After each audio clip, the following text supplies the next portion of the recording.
जय श्री शंकर भोलेनाथ, हर हर महादेव। सकल ब्रह्मांड नायक, करुणा के सागर, भक्त वत्सल भगवान शिव के श्री चरणों में कोटि कोटि वंदन। सनत कुमार बोले, हे भगवान, मैंने रविवार का हर्षकारक महात्म सुन लिया। अब आप सावन मास में सोमवार का महात्म मुझे बताएं।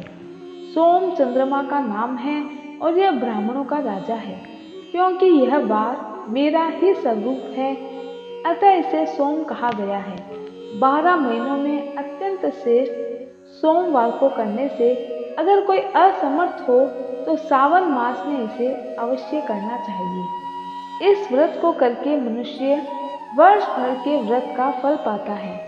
सावन में शुक्ल पक्ष के प्रथम सोमवार को यह संकल्प करे कि मैं विधिवत इस व्रत को करूंगा, शिव जी मुझ पर प्रसन्न हो।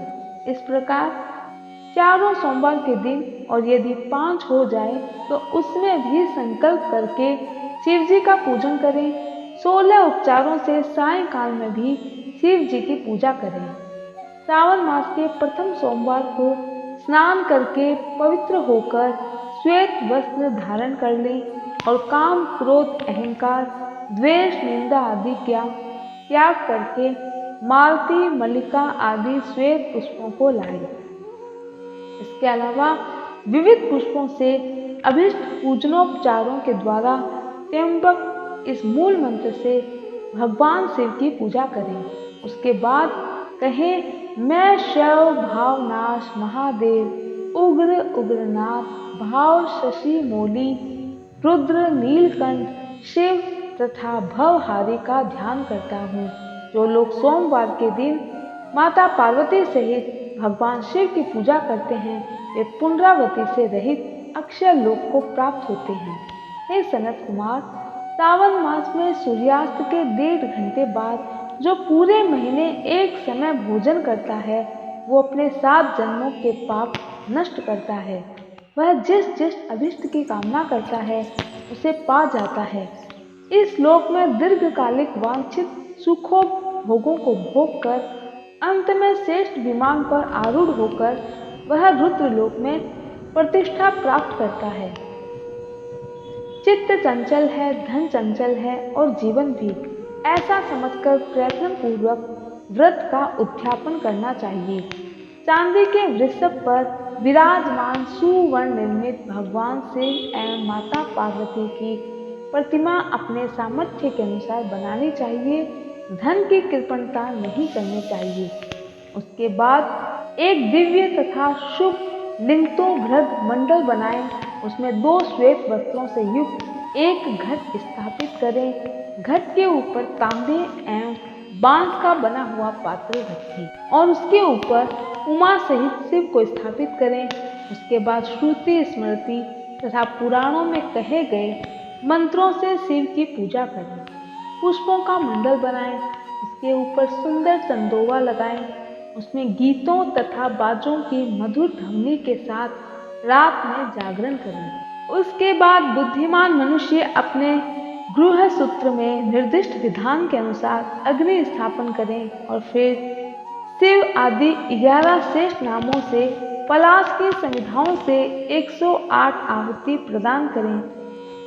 स्विष्टकृत होम करके पूर्णाहुति देकर आचार्यों का पूजन करें और उन्हें गौ प्रदान करें। उसके बाद 11 श्रेष्ठ ब्राह्मणों को भोजन कराएं तथा उन्हें वंश पात्र सहित 11 घाट प्रदान करें। इसके बाद पूजित देवताओं तथा देवता अर्पित सभी सामग्री आचार्य को दें और प्रार्थना करें, हे प्रभु, मेरा व्रत परिपूर्ण हो और शिवजी मुझ पर प्रसन्न हो।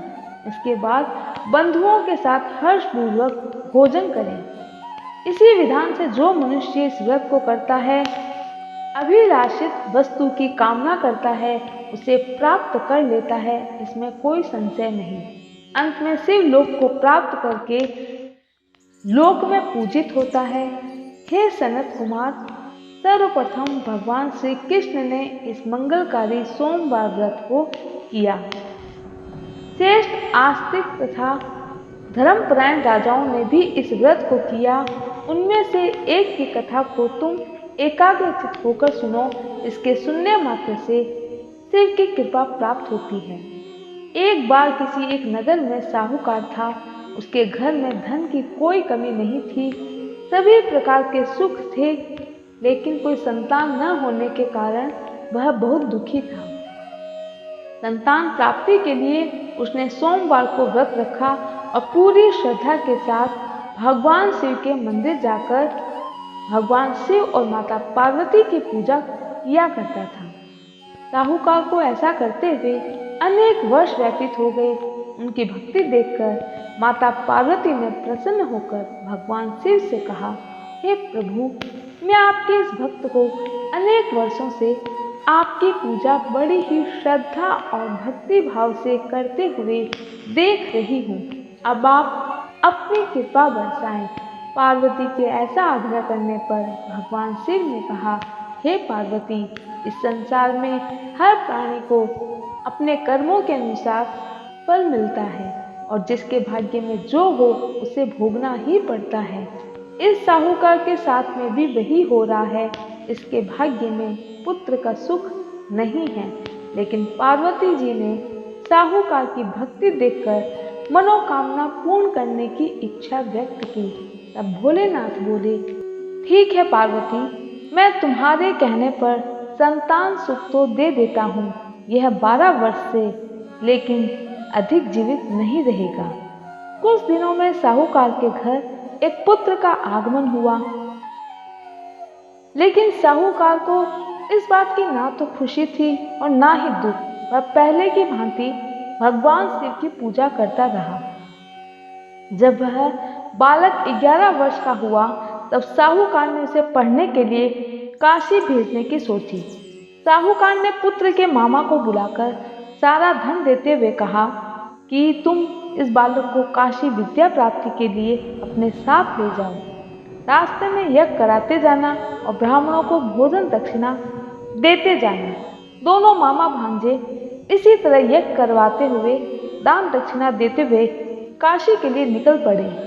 इस दौरान रात में एक नगर पड़ा जहां नगर के राजा की कन्या का विवाह था, लेकिन जिस राजकुमार से उसका विवाह होने वाला था वह एक आंख से काना था। राजकुमार के पिता को डर था मेरे पुत्र की आंख को लेकर विवाह में कोई अड़चन न आ जाए, इसलिए राजकुमार के पिता ने अपने पुत्र के काना होने की बात को छिपाया। उसने सोचा क्यों न साहूकार के पुत्र को दूल्हा बनाकर राजकुमारी से विवाह करा दूं। विवाह के बाद इसको धन देकर विदा कर दूंगा और राजकुमारी को अपने नगर ले जाऊंगा। लड़के को दूल्हे के वस्त्र पहनाकर राजकुमारी से विवाह करवा दिया। साहूकार का पुत्र ईमानदार था, उसे यह बात सही नहीं लगी। अवसर पाकर राजकुमारी के दुपट्टे पर लिखा कि तुम्हारा विवाह मेरे साथ हुआ है, लेकिन जिस राजकुमार के साथ तुम्हें भेजा जाएगा वो एक आंख से काना है। मैं तो काशी पढ़ने के लिए जा रहा हूँ। राजकुमारी ने चुन्नी पर लिखी सभी बातें पढ़ी और माता पिता को बताई।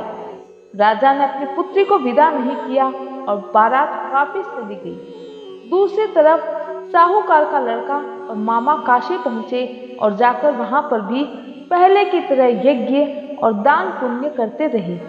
जिस दिन लड़का 12 साल का हुआ उसी दिन यज्ञ का आयोजन था। लड़के ने मामा से कहा, मेरी तबीयत ठीक नहीं। मामा ने कहा, तुम अंदर जाकर आराम करो। भगवान शिव के वरदान अनुसार कुछ ही देर में उस बालक के प्राण निकल गए।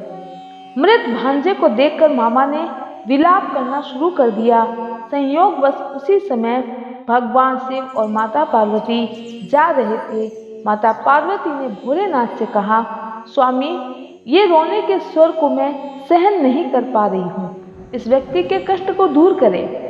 लेकिन जब भगवान शिव उस मृत बालक के समीप गए तो बोले कि यह उसी साहूकार का पुत्र है जिसे मैंने 12 वर्ष की आयु का वरदान दिया था। अब इसकी आयु पूरी हो चुकी है। लेकिन मातृ भाव से विभोर माता पार्वती ने कहा, हे महादेव, आप तो कृपालु है, परम पिता परमेश्वर है। आप इस बालक को आयु देने की कृपा करें, अन्यथा इसके वियोग में इसके माता पिता भी तड़प तड़प कर मर जाएंगे। माता पार्वती के पुनः आग्रह पर भगवान शिव ने लड़के को जीवित होने का वरदान दिया। शिव की कृपा से वह लड़का जीवित हो गया। शिक्षा पूरी करके लड़का मामा के साथ नगर की ओर वापस चल दिया। दोनों चलते हुए उसी नगर में पहुंचे जहां उसका विवाह हुआ था। नगर में भी उन्होंने यज्ञ का आयोजन किया। लड़के के ससुर ने उसे पहचान लिया और महल में ले जाकर खूब खातिरदारी की और अपनी पुत्री को उनके साथ विदा किया। साहूकार और उसकी पत्नी पूर्ण आस्था के साथ पूर्व व्रत करते रहे। भूखे प्यासे रहकर बेटे की प्रतीक्षा कर रहे थे। उन्होंने प्रण कर रखा था कि यदि उन्हें अपने बेटे की मृत्यु का समाचार मिला तो वो भी अपने प्राण त्याग देंगे। परंतु बेटे के जीवित होने का समाचार पाकर बेहद दोनों खुश हुए। उसी रात भगवान शिव ने साहूकार के स्वप्न में आकर कहा, हे श्रेष्ठी, मैंने तेरे सोमवार के व्रत के करने और कथा सुनने से प्रसन्न होकर तेरे पुत्र को लंबी आयु प्रदान की है। इसी प्रकार जो कोई सोमवार का व्रत पूर्ण श्रद्धा और भक्ति के साथ करता है, कथा सुनता है, पढ़ता है, उसके सभी दुख दूर होते हैं, इसमें कोई संशय नहीं। इति श्री 6वां अध्याय समाप्त। जय श्री कृष्णा, जय भोलेनाथ।